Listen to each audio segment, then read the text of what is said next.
បាទសួស្តីពុកម៉ែបងប្អូនទាំងអស់គ្នាស្វាគមន៍មកកាន់វីដេអូថ្មីបងប្អូនទាំងអស់គ្នា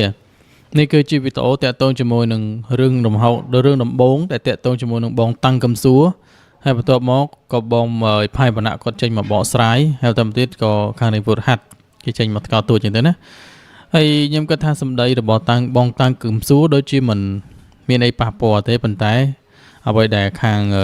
កងរាជវុទ្ធហាត់គាត់ខឹងគឺជាមួយនឹងបងផៃវណ្ណៈតែម្ដងបងប្អូនទាំងគ្នាណាអូខេឥឡូវកុំឲ្យខាត់ពេកចង់ដឹងថាតើបងតាំងកំសួរគាត់បាននិយាយស្អីខ្លះទៅស្ដាប់នៅក្នុងវីដេអូជាមួយខ្ញុំទាំងអស់គ្នាយកពេលទៅហៅមើលមុខអាឈ្មោះឈើនេះមិនមែនមកហៅមកសួរនាំពួកខ្ញុំចេះទេខំចំណាយពេលវេលាចុះមកធ្វើកិច្ចការងារនេះអត់ងុយទាំងយប់ទាំងថ្ងៃណាប្រឈមសុខភាពទៀតប្រឈមសុខភាពតខ្លួនទៀត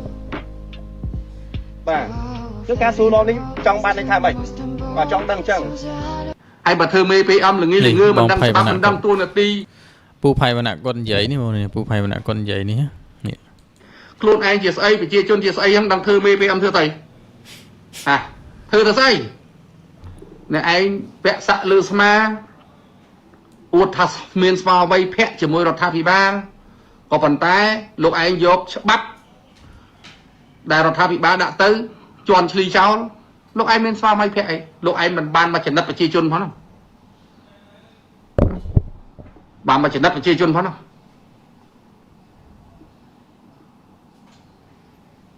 ខ្ញុំមិនមែនមិនដឹងទេពេលខ្លះខ្ញុំអត់ធ្វើដឹងធ្វើលឺខ្ញុំធ្វើកធ្វើថ្លង់ទៅមណ្ឌលគិរីបាត់ល្មើសព្រៃឈើក៏មានគេរស់ស៊ីខົບខិតគ្នាជាប្រព័ន្ធតែខ្ញុំអត់ដឹងនិយាយធ្វើអីដោយសារអីនិយាយតែគេអត់ធ្វើតែនាំវាស្អប់ឲ្យផ្ទះយើងនៅមណ្ឌលគិរីទៀតរហូតគេលួចដាក់ផ្ទះយើងចោលទៀតកន្លែងណាក៏ដូចកន្លែងណាដាក់ទៅយកតែលុយមិនដឹងថាលុយនឹងយកប៉ុណ្ណាបានគ្រប់ទេបាទដល់ពេលវះកាត់ហើយខ្ញុំថាកុំឲ្យទុកនៅរបៀបអញ្ចឹងមនុស្សកាលណាដកពីខេត្តមួយទៅដាក់ខេត្តមួយដកពីខេត្តមួយទៅដាក់ខេត្តមួយមានកំហុសហើយដកវល់ជុំអញ្ចឹងមានន័យថាថ្ងៃក្រោយគាត់លែងខ្លាចហើយសូម្បីតែមេក៏លែងខ្លាចហើយអាណាថាអីថាទៅអាកសែតវាយអីវាយទៅអាជីអីជីទៅសំខាន់អញមេអញមិនដកពេលណាហ៊ានដកទេអាហ្នឹងវាទៅជាវប្បធម៌សុំកលុំគ្នាវាមានអាសន្នប្រជាជនខឹង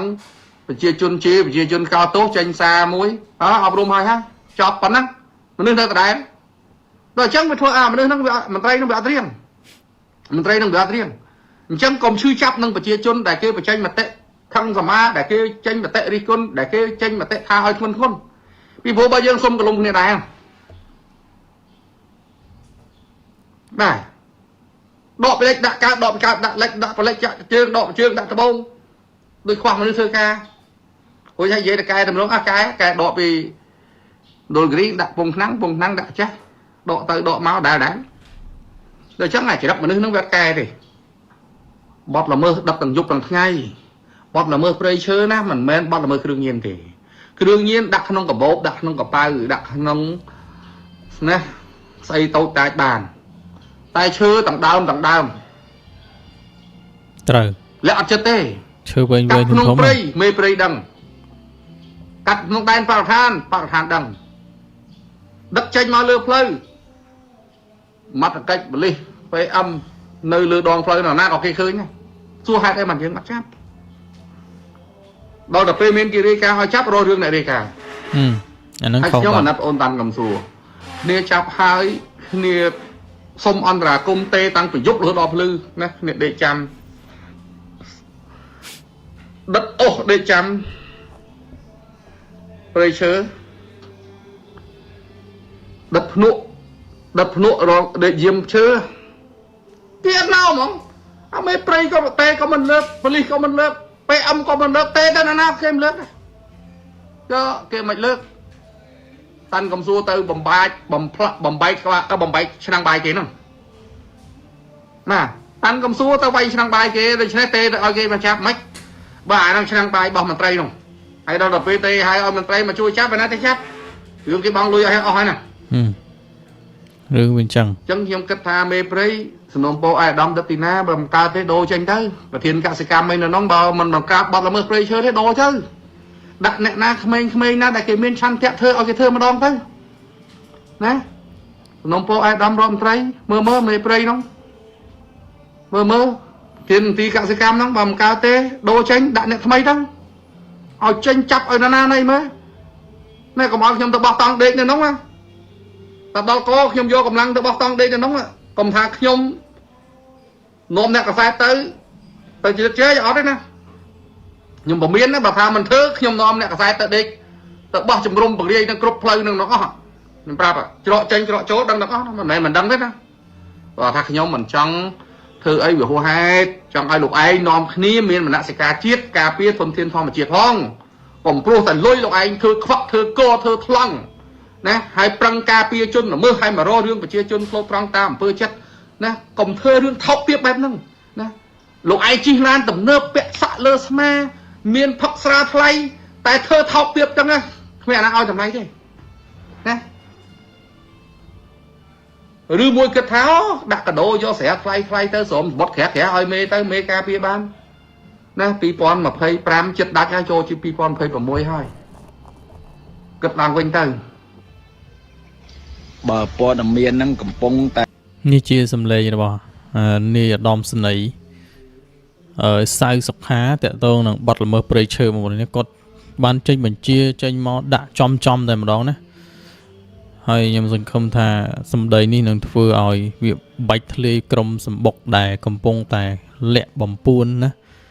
នឹងប្រព្រឹត្តនៅបទល្មើសព្រៃឈើនេះបងប្អូននាងសម្ដីគាត់ដាក់មកគឺមិនធម្មតាចំតែម្ដងណាវាកើតមានឡើងទេគឺខ្ញុំបញ្ជាឲ្យលោកឧត្តមសេនីយ៍សសម្បូរធននាយសេនាធិការគឺបញ្ជាឲ្យកម្លាំងអន្តរាគមន៍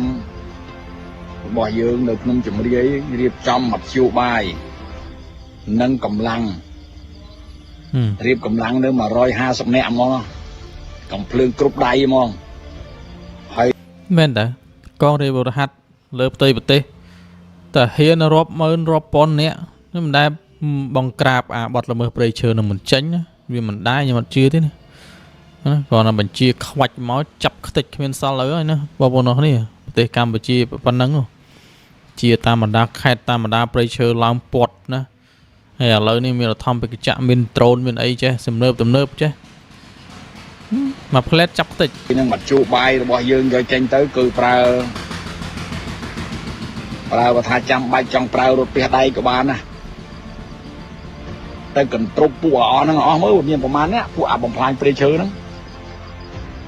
វាយឯងខ្នោះចងឯងទាំងអស់មើលមានប្រមាណហ្នឹងហើយដាក់ខ្ទេចក៏មិនចេះឈប់សោះហ្នឹង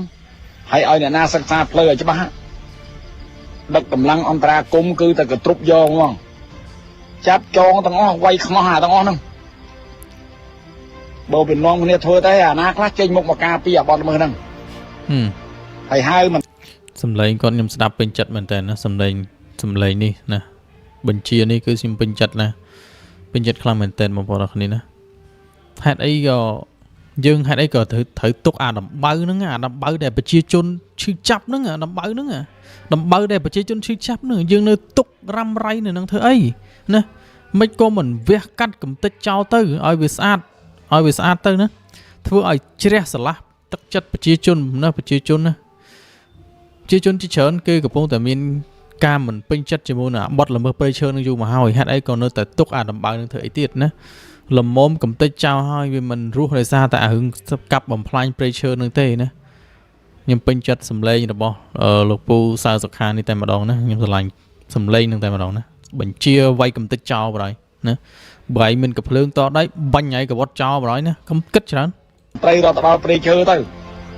ចាប់ហើយហៅទៅសួរមកមើលអាណាខុសអាណាត្រូវយ៉ាងម៉េចឥឡូវបើអាស្រុកវាមិនធ្វើអាខេត្តវាមិនធ្វើទេយើងធ្វើមិនបាច់ហៅពីណាទៅច្រើនទេអាវុធហត្ថទៅធ្វើហើយបើមានកំភ្លើងតដៃទេបាញ់គ្នាទេបាញ់ត្មងមិនបាច់និយាយច្រើនទេผมយកពេកអឹមទៅត្មងហ្នឹងហើយដាក់ឯកំទេចចោលហ្មងហើយផ្អើប្រទេសហ្មងបើថាឲ្យទៅបាញ់តបាញ់ត្មងបាញ់ឲ្យកំទេចក្បត់ចោលអស់ហ្មងស្អីក៏ស្បើមម៉ែអាក៏ដល់ម៉ោងហ្នឹងហើយនៅពេញផ្លាញមិនលឺនាយករដ្ឋមន្ត្រីបញ្ជាយ៉ាងម៉េចទេអីពេញចិត្តសម្លេងមែនទេមន្ត្រីអស់ហ្នឹងគឺដេកងាប់ហ្មងហ្នឹងទៅឥឡូវចាត់ចែងហើយឧត្តមសេនីយ៍ហុងវិណុលចាត់ចែងដឹកនាំកិច្ចការងារនឹងផ្ទាល់តែម្ដងឥឡូវអ្នកណាដែលស្គាល់ផ្លូវចល័តចូលគឺចាប់ផ្ដើមគ្រប់គ្រងផ្លូវ ណាខ្ញុំមិនកាន់ជើងប្រជាជនមួយចំនួននៅតាមព្រៃតាមអីហ្នឹងដូចឃើញគោយន្តគោអីនេះណាសិតតែចូលទៅកាប់ឈើកាប់អីហ្នឹងឯងណាណាបើអ្នកតិចតួចគ្រាន់តែរកអស់រកអីដើម្បីដិតដើម្បីតិចតួចទេអាហ្នឹងតាមនឹងផ្សេងណាតែបើអាប្រភេទនេះមនុស្សមួយចំនួនប្រជាជនមួយចំនួននេះដឹកទាំងគោយន្តកាប់បំផ្លាញព្រៃឈើសិតតែមានអាណាអាងងអាណាគេហ្នឹងហ្នឹងមើលរាប់ដើមរាប់អីមើលមកគោយន្តមិនមែនតិចទេណារាប់ដើមណា4 10ដើមណាហើយដើមកាត់បានឈើប៉ុណ្ណេះមិនមែនដើមតូចទេបងប្អូនអរគ្នាធំណា ហើយកម្លាំងនឹងរៀបចំចេញទៅយប់ហ្នឹងហ្មង ប៉ុណ្ណាណៃ អត់បាច់ស្អែកតាន់ទេមិនចាំបាច់បញ្ជាពីណាទេពីព្រោះនេះគឺបទល្មើសជាក់ស្ដែងគាត់ចាប់ទាំងអស់គ្មានអីញ៉ៃទេ ហ្នឹង ហើយប្រមូលទាំងមឹកប្រមូលទាំងអាគូយួនប្រមូលទាំងអាឈើអីទាំងអស់នោះទុកមកម្ដុំបាទ យកមកខ្ទេចមើល រៀបចេញទៅទាំងយប់ហ្នឹងហ្មងយកកម្លាំងយើងចេញទៅមិនបាច់ទៅសួរស្រុកសួរខេត្តអីទៀតទេសួរអាណាក៏គ្មានបានការទេបើវាអត់ធ្វើអីហងហើយចាំមើលអាណាខ្លះចេញមុខមកវាអាងអាណាស្រុកខ្មែរនឹងបានផ្លាញព្រៃឈើគេឈប់នឹងបាត់បញ្ជាបរិរដ្ឋាភិបាលប្រមុខរាជរដ្ឋាភិបាលរំលឹកទៀតអាណាក៏បានរឹងដែរគឺកវាមកបន្តិចមើលធ្វើប៉ុណ្ណឹងបានណានាំគ្នាដកសាក់ពីលើស្មាកវត្តចោលអស់ទៅវិញ ត្រូវពូនិយាយត្រូវហ្មង អត់មានរឿងខ្លាចសុវត្ថិភាពស្អីទេធ្វើទៅខ្ញុំបញ្ជាកម្លាំងឲ្យឡើងទៅហើយឥឡូវកម្លាំងយ៉ាងយូរបំផុត5ម៉ោងទៀតដល់ហ្នឹងហើយអាហ្នឹងយ៉ាងយូររបាយការណ៍មានមកហើយរូបភាពមានមកហើយគ្មានឲ្យអាណារត់ចូលផ្ទះអាណាចាប់ទៅហ្នឹងហ្មងចាប់ដល់ផ្ទះហ្នឹងហ្មងចាប់តង់មនុស្សចាប់តង់អាមកជួបាយនឹងតែម្ដងអត់មានញ៉ៃញ៉ៃទេហើយមន្ត្រីណាចេញមករៀបចាប់អាមន្ត្រីនឹងទៀតបីខ្នោះអាមន្ត្រីហ្នឹងមើលអាណាដែលមកជើងកាងអាបត់មើលហ្នឹង នៅច្រើនណាស់ និយាយស្ដាប់គ្នាមកមិនផ្លាញដល់ណាទៀតអាបំផ្លាញអស់នេះទៅអនុវត្តច្បាប់អត់មានញ៉ៃញ៉ៃទេមិនបាច់សួរអាណាច្រើនទេសួរច្រើនពេកពិបាកអាហ្នឹងធន់ណាញណែបញ្ជាឲ្យទៅអាហ្នឹងកងអន្តរាគមរៀបកម្លាំង100នាក់150នាក់រៀប15ក្រុមមកក្រុមមក10នាក់មកក្រុមមក10នាក់ហើយបំពាក់អាវុធហ្នឹងគឺមកក្រុមហ្នឹងពេកអមម្ដងមកក្រុមហ្នឹងពេកអមម្ដងហ្មង B40 មកក្រុមហ្នឹងម្ដង B40 មកក្រុមហ្នឹងម្ដងហ្មងបើវាត្រូវបាញ់គ្នាមួយអាពួកហ្នឹងម្ដងមកវិញ ល្អណាស់មែនតើដាក់ឲ្យកំតិចចោលមកកំទុកណាកំទុកពួកអាចោលនេះអស់ហ្នឹងគឺមិនបានទេមកនេះគឺបំផ្លាញព្រៃឈើតិចតិចអស់ហើយណាហើយរដ្ឋាភិបាលលោកខំដើម្បីអីកសាងប្រទេសប៉ុន្តែពួកអាមិនដឹងខ្យល់មួយចំនួនហ្នឹងគឺនៅតែបំផ្លាញព្រៃឈើនឹងឯងបងប្អូនអរគ្នាណាអូខេណាបងប្អូននេះអរគុណចូលសម្រាប់ការតាមដានទស្សនាវីដេអូរបស់ខ្ញុំជូនពរបងប្អូនសុខភាពល្អសំណាងល្អជួបខ្ញុំនៅវីដេអូក្រោយទៀតបាយបាយ